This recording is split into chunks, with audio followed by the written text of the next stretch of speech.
આજે મંગલ મંદિર માનવ સેવા પરિવારની મુલાકાત લીધી. આમ તો હું આની પહેલા પણ 2-3 વખત આવી ગયેલો.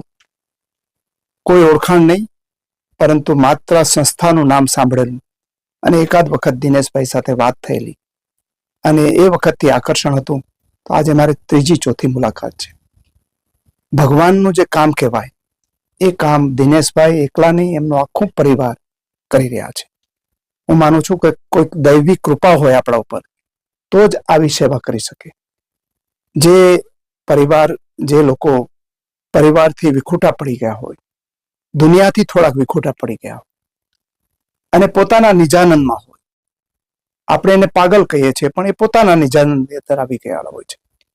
એવા જે લોકો છે, ભાઈઓ હોય, બહેનો હોય, બાળકો હોય કે વૃદ્ધ હોય, એ બધાનો અહીંયા આશરો નહીં, એનો આશ્રમ બનાવી અને અહીંયા રહે છે અને જાતે જ દિનેશભાઈ એમની સેવા કરે છે.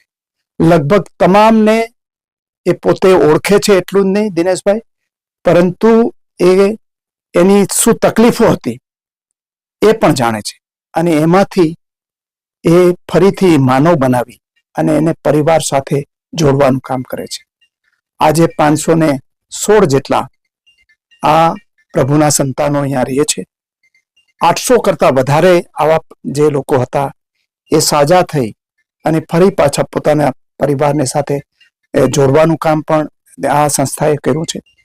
હું એવું માનું છું કે આવા કોક જ બિરલાઓ હોય દિનેશભાઈ જેવા કે જે આ કામને પોતાનું પ્રભુએ આપેલું કામ માની અને આનંદથી કરતા હોય, સેવાભાવથી નહીં.